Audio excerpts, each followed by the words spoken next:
What's up? How you doing? Here we are, beautiful day today. Today, perfect temperature, 76 degrees and around 46% humidity.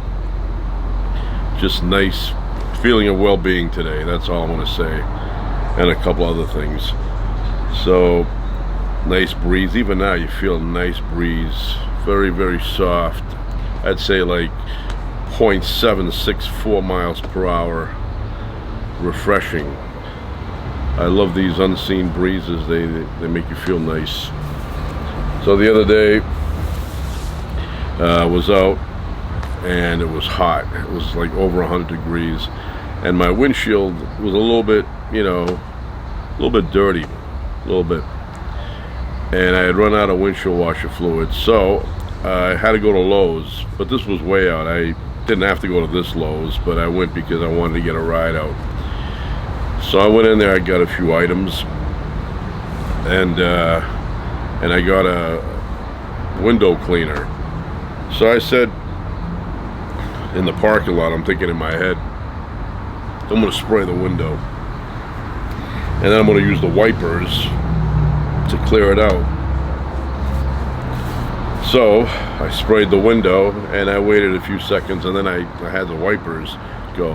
But it was so hot that whatever chemical it was inside the window fluid there, it clouded up my windows, made them cloudy looking, and I could see through them, but it had a film and I couldn't get it off. So I get home and I pull out the Windex, I pull out the Bounty, and I do the Miyagi wax on, wax off, and nothing was coming off. It was just cloudy. I mean, it reduced it slightly, maybe like, I don't know, 18%. But it was like when you go to a Christmas festival and they have the windows frosted with that spray. That's what it looked like.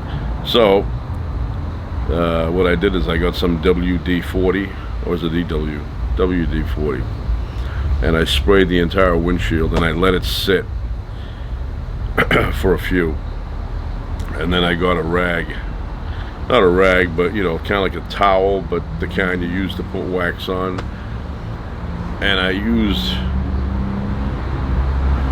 this motion, see, and it came off.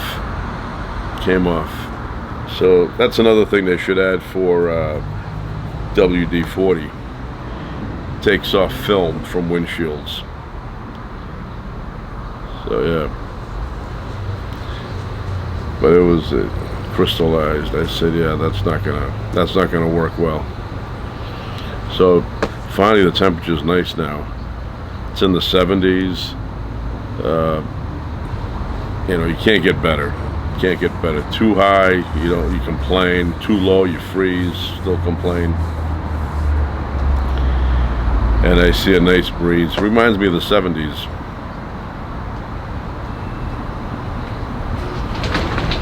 The only thing missing now is the crows. What's up? Hi. What do you need? Get her backpack. My daughter Amanda. Can't see her, she's off camera, but she went that way.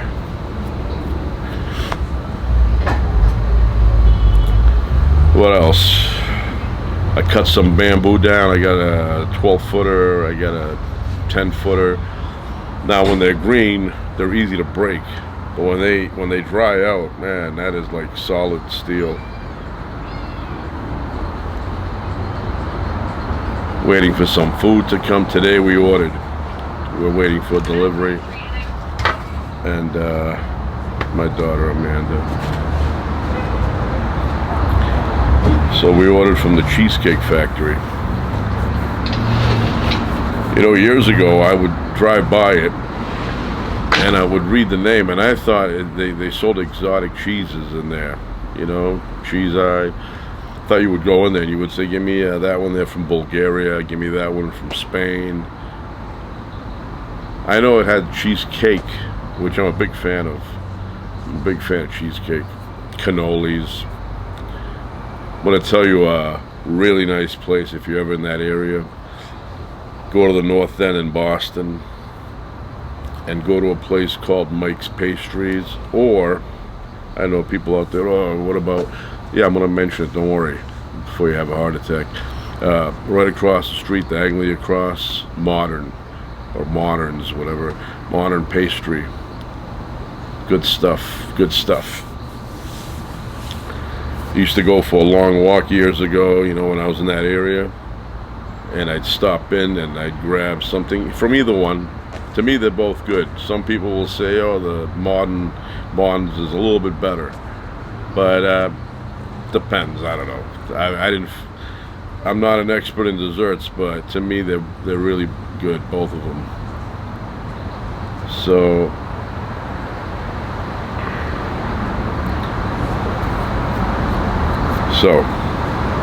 yeah, that's it. When I lived years ago, I lived close to, you know, Chinatown, many years ago, and every once in a while I would take a walk through there. I liked it, you know. It was like you'd go through these stores and you'd find all these cool things, cooking things, pots, pans, and there was one, it was on the second floor, and I'd go up there and they had any kind of tea you could imagine, all over the world tea.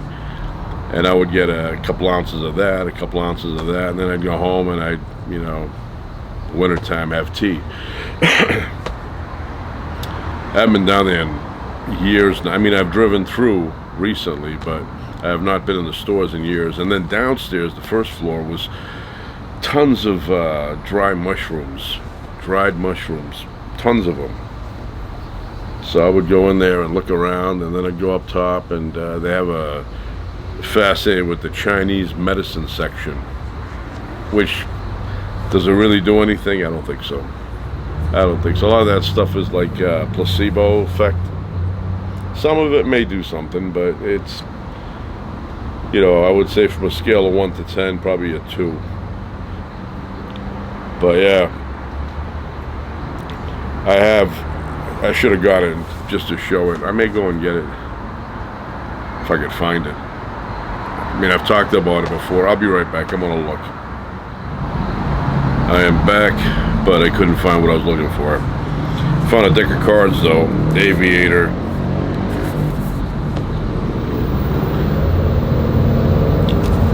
I guess they used to give these out, what, on the airplane when you would have long trips. TWA would pass it out. I couldn't find that. I think it's called White Claw something. White Tiger. Yeah, I went in there one time and I was just investigating everything. They had samples, I was looking at them, you know, the Chinese medicine section. And nobody in there speaks English. Well, they're pretending not to. So, you know, I don't know, they can't understand me, but I don't know what they're saying to me. So anyway, I went into that section and I was checking things out, and then I opened up this White Tiger thing and took a little whiff out of it, and I said, oh, I know what that is. And I've said this story before, but I'm going to say it again. So one time when I was a kid, I had a really bad cold. Could have been the flu, who knows. Back then they didn't tell you anything. So we went over to one of my aunt's places, and she lived in a predominantly Chinese apartment building. Chinese people lived there, right? It was like 95% Chinese, and they were all immigrants from China, recently come over to the U.S., so they had the old ways. So she saw I was sick, probably thought, you know, he must have gone out in the cold, didn't have a hat on, but no, that's not what caused it.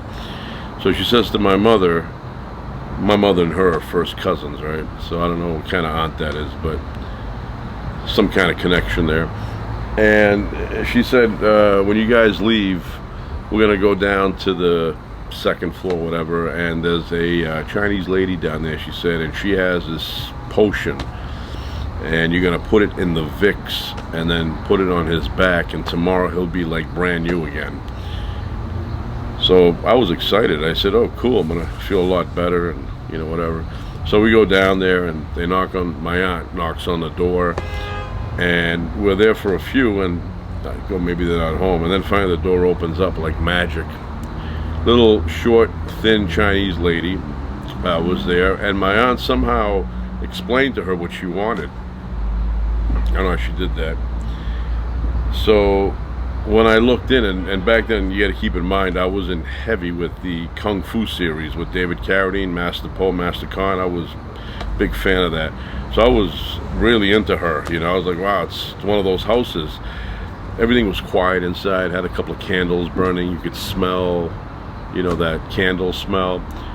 She left the door open. She did this, you know, I'll be back, right? So she goes, and there were things hanging, Lucky Charms and stuff off the doors, and she disappeared for a while. And then she came back and she explained with, you know, kind of like sign language, that you're going to take this bottle, you're going to put it into the Vicks, you're going to mix it with a stick, and then you're going to put it on me.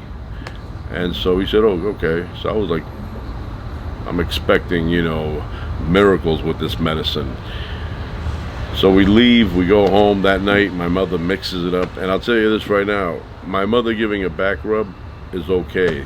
What you didn't want to do a situation where my father was giving you a back rub, like Vicks or something, because my father's hands were made out of like sandpaper, rough sandpaper, and then he would grind it in. You know, he thought the more you push, the better with the Vicks. I made a mistake one time. I had a sore, I don't know what, whiplash or whatever. My neck was sore on the back, and I said, can you put me some of this? Forget what it was. It might have been infrared, it was some kind of hot, you know, chemical thing. Bengay, who knows? And what a mistake that was. So he put it in his, you know, on my neck, and then he started grinding it in, and it literally felt like little drill bits carving my neck up. And he would use the thumb to, you know, and I was like, wow, that's you know, devastating. So I never asked him again. But if he ever heard, hey, you know, when I was a kid, you know, like a little Vicks, you know, oh, you want me to, and I'd be like, no, unnecessary. So I had my mother, how old was I back then? Maybe like 4, a little, small. I was around 3 or 4 years old. And so anyway, that night she puts it on. I put my pajamas on. Had pajamas back then. I don't wear, you know, pajamas now, but back then I would wear them. And go to bed. Everything's fine. I could feel the intensity of the Vicks though. And then around 2 a.m. in the morning, I wake up in a sweat, chills, and I'm freezing from this. So what this thing does is it amplifies the menthol. So say the menthol is 4% in the Vicks. I don't know what it is, but let's say it's 4. This thing will jack it up to 20. So you ever have like certs or some kind of minty candy, and then you drink ice water, you feel how cold it makes your tongue? Well, same thing, same concept here. I got up and I was like, I was freezing, and I went in the bathroom and I kind of washed it off of me, and then I was able to calm down. And the next day I said to my mother, don't ever put that stuff on me ever again. Throw it out. I don't know if she ever did, but there was always a Vicks in the medicine cabinet in the bathroom. And even though she told me, oh, I threw that out years ago, 20 years later I never touched it. That made me anti-Vicks. Never again in my life did I put even the regular Vicks on. Never. So, you know, and I would always ask her, is that Vicks what?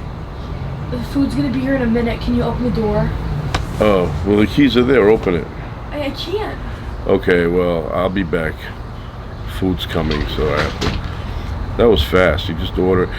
Anyway, I'm going to be back in a minute. I have to finish off here, and capiche. All right, I am back. Had to go open the door. That was quick, you know. You order it nowadays. I remember years ago you had to wait hours. It's like, where are they? Now they're very efficient, which sometimes pisses me off, because I'm trying to do something and they bring it too quick. But so anyway, I am hungry though. So as I was saying, I never trusted my mother that she threw away the Vicks. I always thought it was in there. So, but I'm not really a Vicks guy to begin with. My father was like a Vicks guy. He would be like, "Oh, you got cold? Oh, get some Vicks." And my father thought if you took an aspirin at the first sign of a cold, that somehow the aspirin would cure it if it was fast enough. You know, he would always say to me, "You better take an aspirin, you know, catch the cold." You know, he meant like, you know, catch it before it's, you know, becomes bigger. And I said to him, "You know, aspirin's not a cure. You know that, right?" And he's like looking at me like, what do you mean, not a cure? Yeah, my father thought if you took an aspirin, it was kind of like a fighting drug. Like it would get in there and boost your T cells, boost your white cells, white blood cells. And you know, it was like penicillin or something for the cold. I go, it does nothing. I go, it just masks or reduces the symptoms. That's it. So anyway, I never used Vicks again. I don't like that, you know, you go to bed. I mean, I want something that'll keep me warm when I'm, you know, and I'll tell you one thing, if people don't understand this, I tell them all the time, when I have a cold, the flu, whatever it is, I don't want to get pampered. I don't want you bringing me tea, asking me how I'm doing every 3 seconds. I'm not into that. I don't want you visiting me, you know, telling me, oh, I can make you some soup. No. I don't want any of that. Just, you know what I want when I'm not feeling well? Leave me alone. Just leave me alone and I'm fine. I'll watch The Adventures of Superman or something. That seems to help. But I'm not, you know, these kids, you know, they get sick and their mom is on the phone with them. You all right? You feeling okay there? And then they go and they tell all the relatives, yeah, I called him up. He wasn't feeling too good. Poor guy. No. I just want to be left alone. I don't want visitors. I don't want people asking me how I'm doing. I don't want you bringing me water. I'll get it myself. Just all that annoys me, you know. I just want to be left alone when I have a cold. So yeah, that's the way it is. Some people, they want to be pampered. They're like, come here, let me give you a hug, and then you spread it. You know, you spread it. So. Yeah, it's so nice. So it's like you could sit back here, dryer, put a hammock right here, lie on the hammock. I had a hammock years ago when I was a kid. I had these 2 trees, and I would put the hammock in between, and I would get in there and just kind of go back and forth. But right here, right now, I can literally, not figuratively, I can put one here and get knocked out and just go to sleep.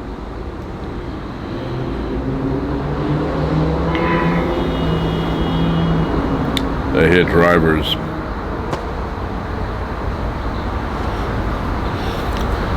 Every once in a while I think, you know what, I should find my old bike, not the one that I had, but one like it, and buy it, bring back memories. You know, what I had was an Apollo, I don't even know, was it Ross Apollo or Apollo Ross 5-speed, but that's what I had. And when I went to the bike, see, my bike got run over by a bulldozer, my first one. I parked it next to a bulldozer that was there for days and days, hadn't moved, and it was a sandy road, so I didn't feel like pushing it all the way home, so I left it there. I go, I'll get it later. And later came, and I went to find my bike, and I'm looking at, you know, and I see, oh, bulldozer's gone. And then I look and I see my bike is kind of like really flat looking on the ground. And I go, oh, I didn't leave it on the ground. I left it on the wall. So when the bulldozer left, my bike fell over, and he ran it over, and I brought it back, and it was like a pancake, flat. Showed it to my father. And I thought he was going to get mad. He's going to say, why'd you leave it there? You know, who told you to leave it? But he didn't. He said, don't worry. I'll get you another one. And I said, oh, okay. That's even better. And then, so in my mind, I thought he meant, I'll get you another one right now. He meant, I'll get you another one sometime in the future. Because I was like, all right, let's go. And he goes, oh, not now. Not now. He goes, you know. I'm like, what do you mean? He's like, I'll get, you know, down the line a little bit. It just happened. So I was like, oh, sounds like a brush off.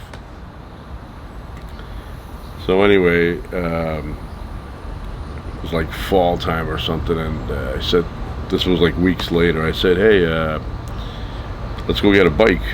And he's like, well, not now. Winter's coming, snow, you know, we need a bike for now, springtime. So I said, all right. So there was a place, it was like a Best Buy, not too far from my house, and we would go there a lot. It was a fun place, nice TVs, the old kind, not the flat screen. And they sold everything.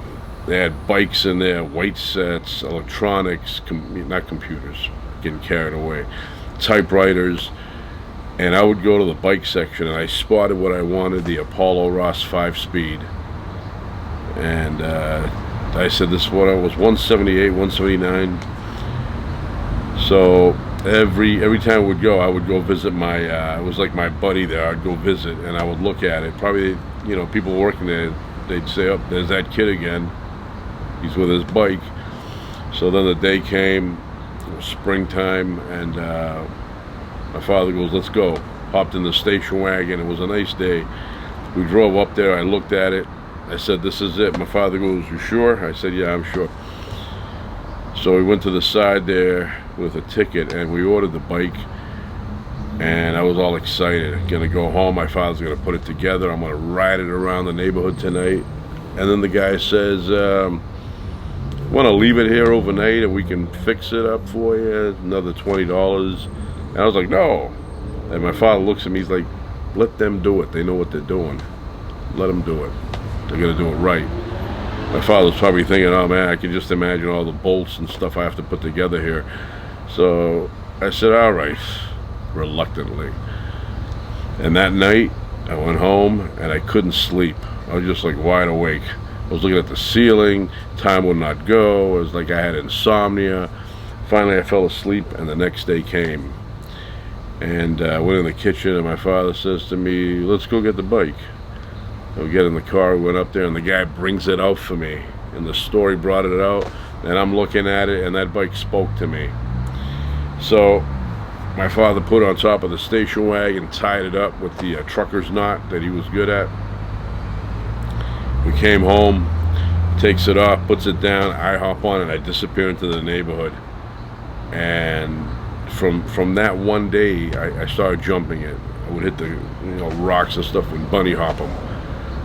And that was like, for me, the most comfortable bike I ever had. It became an extension of my body. I became like that Plastic Man guy that, can become anything, or one of the Wonder Twins. So I had that bike. It was so good. It literally, matched me in every way. I had the handlebar. It was like a chopper. I had the handlebars up here. You can see pictures of it if you go on eBay. And I would make ramps. I would hit dirt mounds, anything that was like a ramp, and I would jump over, you name it. Then we'd measure it. How far was that? 12 feet, 15 feet. Love that bike. And then a friend of mine ended up buying a really high-end 10-speed. Really high-end 10-speed. And one day we were going down the hill, and I had to lead a little bit on him, but he wasn't trying apparently. And I was pedaling hard downhill, and I was going fast. And then all of a sudden I look, and he flew by me. And I said, the days of this bike are done. I got to get a 10-speed. I got to get into the speed thing. So there's a difference between an expensive 10-speed and a piece of crap 10-speed. So in those days, Huffy was advertising the new 15-speed by Huffy. And I said, oh, well, if he's got a 10-speed and he's that fast, I'm buying the 15-speed and I'm going to be that much faster. So we went to the same place. They were selling them for $139. I go, that's not bad, $139, 15-speed. Ended up buying it. And I realized after, I rode that everywhere. I was trying to really get into it, I rode it everywhere. So one day I was with that friend of mine again, and we're going downhill. I got the 15-speed now. I should be much faster. And he blew by me again. And that's because his bike was better quality, better metal. It was like a composite, was lighter, had better gear ratios. and you know, it just shows you that if you're gonna get something, buy the best of that product that you can afford. Don't get the cheap one. I thought, you know, back then I didn't know. I thought 15 speed would be really fast, but it wasn't. And then I missed my bike, you know, but by that time I had taken it apart and I'd made the 15 speed into a Frankenstein bike. I've taken the chopper handlebars off of my bike. I didn't like leaning down. I liked them up here, and it just looked ridiculous. And then after that, both of them went to the garbage. But to this day, I wish I still had that Apollo, not Apollo Creed, no, Apollo, the Ross 5-speed. Such a good bike.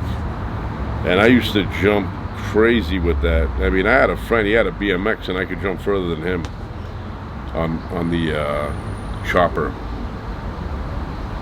Had the knobby tires on the back, had a regular tire on the front. And when I would jump, I would watch the front tire slowly landing. I would always land back first. Yeah, I missed that bike. Oh, I see a nice breeze over there. I don't feel it here, though. I don't know what the problem is.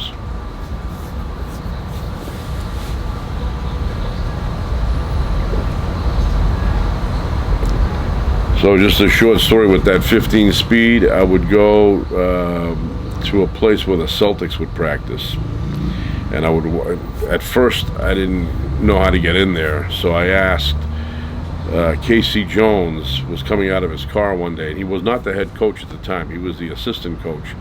And I said to him, hey, and I'm little back then, you know, I said to him, hey, any way I can get in there and watch them practice? He's like, I don't know. He goes, you have to ask the head coach on that one. And Bill Fitch was known to be a bit of a, you know, ass. So I said, I'm not asking him. I'm just going to go in. So the next day I went back, had my camera ready. I had a Kodak. And I went in there pretending I kind of belonged there. And apparently it worked. I went in there, I sat on the bleachers, and I just took my camera. I was like, and you could see the players in my pictures. They're all looking at me like, who's that? Who's taking pictures of us?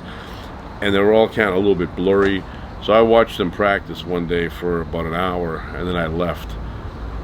And that summer I went back. I was on my 15 speed again. I used to take that bike everywhere. I went back there and I saw Larry Bird was there at the tennis courts in the back. He was playing with some girl. It was his girlfriend at the time. And I said, wow, Larry Bird.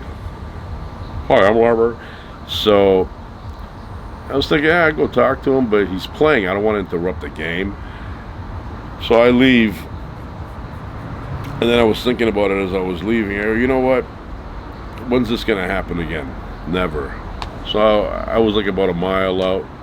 I made a U-turn. I banged a Huey, and I went back. And by this time, he had finished playing tennis, and he was in his truck. He had like a black Bronco. He was in his truck. He was just waiting, and apparently his girlfriend went inside to use the bathroom. And so I found him when he was by himself, and I went up there and I said, hi, Larry. And he said, hi, how you doing? And I said, I'm good. And then we talked for about a minute, and then I asked him the question I wanted to know the answer to. You think you're going to win the championship next year? And he goes, I sure hope so.